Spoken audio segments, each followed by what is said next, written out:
Welcome to another episode of We Are Human. I am here with the one and only Chelsea Barbosa. Hello. Thank you for having me. What you drinking, Elijah? Guaraná. Ah. Cheers. Boom. Like, do you guys know how many band practices we've had in this room? Yeah, this is where we had all our practices, and Yeah. and when we would record demos, I would grab the Rock Band mic and hold it over the drum kit, and I had to stand on the kick drum and I put like a sock over it. Remember we used to record that straight from the computer. Yeah. You just had the Rock Band mic into It was the a computer. USB, yeah. USB, yeah. I remember that. I think my favorite memory, well, one that I can definitely think of off the bat is your birthday house show. Yeah. Because that place, like your parents rented it out, and we had like friends come out, and there was a stage, sound system, and everything, and so it was like the first time we got to play with like that kind of Equipment, gear. yeah. Essentially, like you had your PA system and stuff, but like we were doing like house shows. You know, it was never a stage, there was never like a subwoofer or any of that, and it was just cool to like play on that platform, and it was just a fun show. Laura's house show is also one of my favorites. But that's when Yubi was still in our band. I remember we had so many house shows. Jose would have to show up at the show, and how many times have we said, let's just wing it? So many times because Jose didn't know. What inspired you to write your book? You know, what were you going through during that time, during that season of your life that gave you all those ideas? So that book was written like 4 years ago. Like before I even like thought of writing a book, it just I started writing a lot of poems. I was doing a lot of spoken word. I don't know if you ever remember seeing me like just doing random performances. So I just decided to like just put all the poems that I wrote together and like put it in a book, and I wanted to just put it out for my friends, and just so everyone can see it and maybe find some inspiration in it. All the poems and stuff, they were like real life stories. Yeah. So everything was just kind of what I was going through at the time, which was like being with someone, breaking up with someone, having like a positive outlook on life, anxiety. I even wrote like about parents and stuff, like relationships with parents and stuff. So it was just like a combo of everything, honestly. It wasn't like, there was no like one thing that I was like, I have to write about this. It was just a collective of like just poems I've written over the years. And I was like, let me just put it out for my friends. Maybe someone might like it. Someone might relate to it. And a lot of people related to it. And a lot of people were like, this is really good. So that's where it came from. Your parents are not together, and that can be kind of traumatizing. I mean, it is traumatizing to anybody if you want to open up on that. That was maybe one of the only couple things that actually was really hard for me, because like I was in high school when that whole thing happened, and like it was really peaceful. It was no like arguing, no crazy like drama or anything like that. But for me, like I grew up with my parents, so I saw it as like, okay, so now like our family unit is like destroyed. Basically, that's how I saw it at that moment. And I wasn't thinking anything else of it. I was just thinking about the fact that I'm not going to be able to see my dad and my mom and all of us together. We can't go out anymore and all that. And that really created a lot of anxiety of just like, what's going to happen now? Like, what's the future going to hold? Where's my dad going to go? Where's my mom going to go? Like, what's going to happen? So when that whole thing happened, I had a lot of my friends like just be there for me, and I just kind of went through it. And honestly, I felt like for years after that, it in a way still kind of messed with me. Like I would still look at relationships and be kind of just afraid that I was always like afraid something might happen. And I can see how like their divorce might have like had some impact on the way I saw things. But then eventually I just one day was like, they're better not together. Like they're great people, like they're amazing. I love my parents. They're so special, but like I realized, you know what, it just they weren't meant to be together. Yeah. And that's cool. Like, I've accepted that, and it's fine. Like, we all get along, they get along, and it's great. But it was hard. Like, you know, like, oh, you want your parents, it's high school and, you know, graduation, and they're not together, and it's weird and it's awkward. But I got through it. And it's made me appreciate them as people in general, you know. And two, like, they're just people. They go through stuff just like us.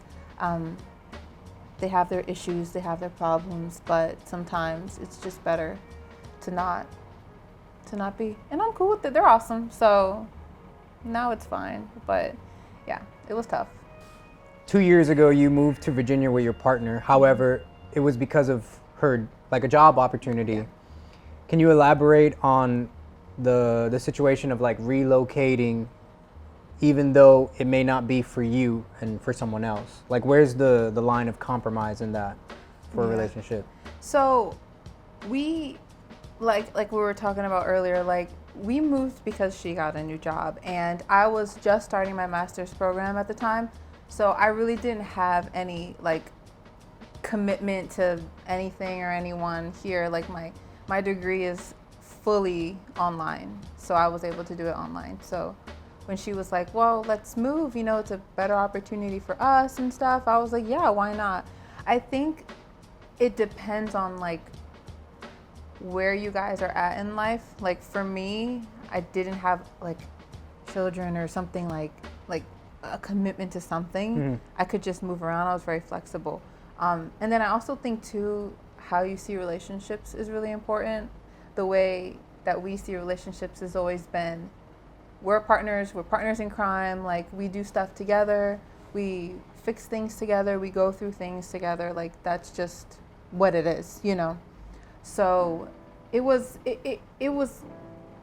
fine. Like, it was fine. I wasn't, you know, against it or anything, but I think once we actually got there and I moved, like, actually physically moved, that's when it got hard for me, because I've never moved like that. I've never, like, left my whole family and friends and been in a completely strange place.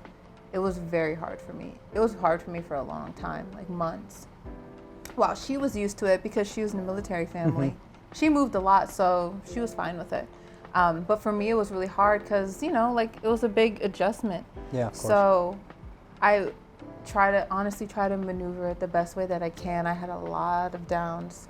I had a lot of ups. You know, I got a new job that I actually enjoyed, and, you know, I finally started getting into, like, psychiatric care and, like, dealing with a lot of different types of people. So that was good.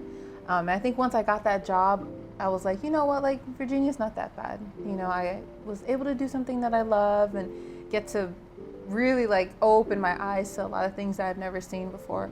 So it was good, but it was definitely hard, like, just doing that move. You know, sometimes, like, in relationships, it's like that balance of, like, okay, well, you have to do what's best for you and I have to do what's best for me, but, like, we're still a couple, so it's not like we can't just completely ignore the fact that we're a couple. Yeah. And I think that's the hardest part with a lot of relationships is, like, how much are you going to do for yourself? How much are you going to do for the relationship? Yeah. And, like, when is it, like, okay, like, we can't do this, you know?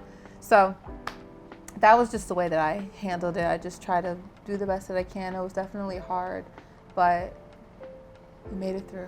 We made it through the mud. What helped you get through, like, those big downs that you had when you moved over Honestly, just being in the mud. Like, it's like sitting there on your bed, crying, having a full, just emotional breakdown, and just being there, like, doing that. I think that's the only thing that truly helped me, is just to let myself be in pain. I always want to be comfortable and not, like, negative and not unhappy, and, you know, I always want to be, like, in a good spirit and always, like, lift up, you know, other people. But I realized, like, I had to be in pain. Mm-hmm. I had to. So I let myself cry. I let myself be angry. I let myself be frustrated. And over time, you kind of build, like, a shield. Yeah. I just built a shield. And I got stronger and stronger every day. And then obviously I started finding things that I like to do, and I started making like some like good friends at work, got a new job, and that helped me. So, but definitely I just had to go through it. Ask me more questions. What about how did weightlifting, That's a good question. was weightlifting something for your self-esteem, or was that like, what did weightlifting do for you? Because that was very big. Yeah, that was a That's a good ass question. You trying to be the host? switch. So, yeah, so I did competitive strength training for 4 years strictly. I did strictly powerlifting, and I did strictly strongman, and I competed at least maybe 12, 15 times. And for me, I was just getting out of high school, and I wanted like to get fit and healthy, and it just started as like a just want to keep up, stay healthy, like nothing big, until like I met my lifting team at the time, which was full of like champion star, like elite level lifters. And I saw what they were doing, and I was like, this is cool. Maybe I can do it. Let me see. So for me, like lifting gave me a lot of confidence, a lot. And not just like physical, like, oh, look at me, I can do this, I can do that, or I look this way, or oh, I'm healthy or fit or whatever. Like it was more than that. It was right then and there that I knew like it's not just physical strength, it's mental strength, because a lot of times I'm like, nah, I can't do this, like, you know. So it built up my confidence in that way, that I know like when something comes my way, I can do it, and if I fail, it's okay, I'll just come back to it again. You know, you can be running, you can be biking, you can be doing anything. It doesn't have to be like lifting weights or pushing stones and moving cars like the way, you know, I was doing. It could be anything, and you're like, dang, I'm tired, like, dang, I don't know if I can keep going, or this is too heavy, this is too much, like my body hurts and whatnot. At that point, it's not your body like saying, okay, we're gonna do it. It becomes your mind. Like you have to say, you know what, like, no, I'm gonna finish this, or no, I'm gonna do the best that I can until I can't no more. And it was good because it taught me like I can do it. I can do anything, you know, if I really put my mind to it, if I don't give up.